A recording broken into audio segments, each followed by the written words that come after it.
Alright, Saturday, January 15th, back at Forestville State Park. Came to do a little fly fishing and maybe try to camp tonight. Decided I'd try to make a snow shelter. It's supposed to be warmer than the tent or the car, so I was going to come look for a drift to dig into and add on to, but the way I read the rules online for this park, you have to be in a designated spot, and this is the only loop open. There's no other vehicles here. But the good part is when they graded the road, they pushed this little drift up right next to my car. So it looks like a perfect place to try to build a cave. We'll see how it works. That turned out to be a whole lot of work. Making this entryway here was easy. It was the actual drifted snow. When I got in there to start carving out the cavern, ran into that old packed snow that had been pushed up and melted down and turned into ice. Plastic snow shovel was pretty useless, so I went and got a little scraper for the windshield in the car and just started hammering it out, chiseling away at it, and worked up a good sweat. And instead of going straight back deeper, I just stuck to the outside of the drift and took a kind of a right turn. That way I could just kind of ride that fresh snow around. But right inside there I got sitting at about a 45-degree angle, about a 6.5 foot sleeping compartment. A few feet high, I can pretty much sit up, not quite. Hopefully it's warm because I think I'm going to sleep in there tonight. We'll go check it out.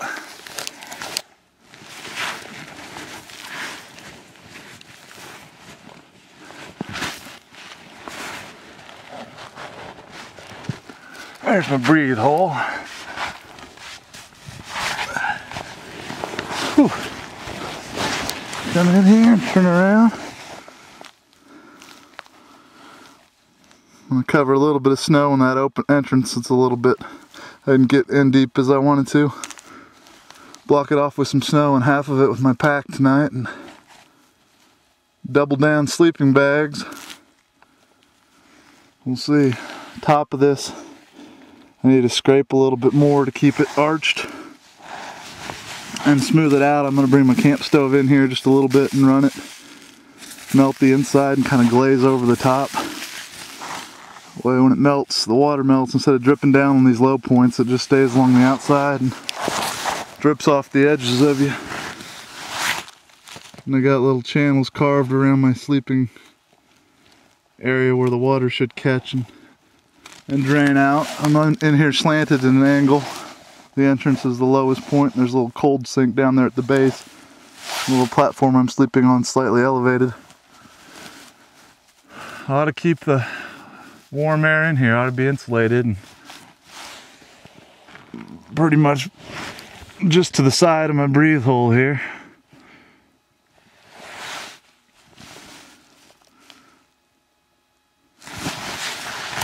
Back out.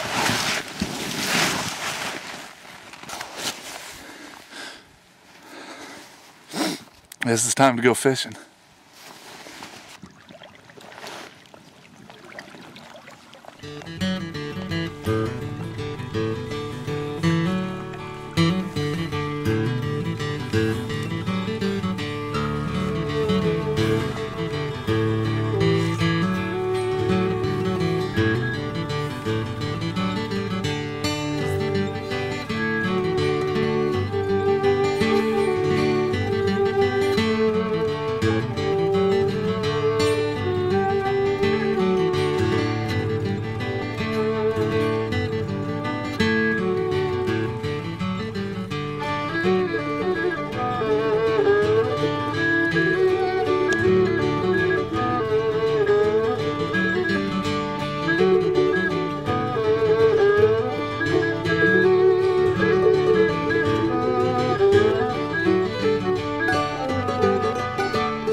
I just got in from fishing.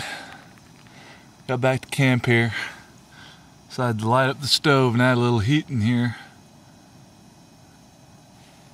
Hopefully glaze the top of this dome before I head into town to get some dinner. That way tonight when I'm sleeping here, there's not going to be, hopefully, water droplets hitting me on the forehead. Hopefully they'll all go off to the side. Never done this before. I don't know really how long it's going to take to heat the inside up enough to... I really need a fire. I don't know if this little stove's going to be enough to get the job done or not. Give it a try.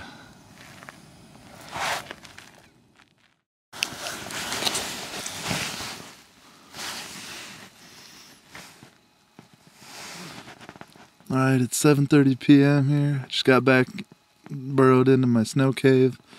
Went into town to get some dinner. It's kind of a trick getting into both sleeping bags in these tight quarters, but now that I'm in here, it feels pretty warm. We'll see how it goes. If I wake up in the middle of the night shivering, I can get out of here, but I don't think it's going to be a problem.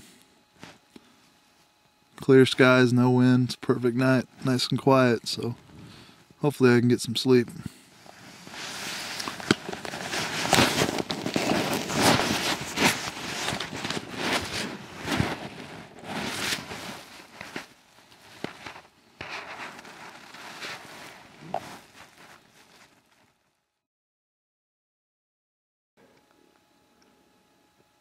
I don't really know if that'll show up or not, but it only goes down to about 15 there before it bottoms out, but you can't see any red. So we'll see what it's like inside the cave. Well, it's about 4 a.m. I got up here in the middle of the night. I had to go to the bathroom, take a leak. Wish I'd have brought a water bottle into the snow cave to just go in there, because it's kind of a pain in the butt to get out of. But I went to bed at 7:15, 7:30, and it's 4 now, so I've been pretty awake for quite a while now, trying to see if I can fall back asleep. But it's cozy in there, nice and warm. That's why I came out to take a pee and get the thermometer to compare the outside temperature to the temperature in the cave. So we'll see how that's going to compare.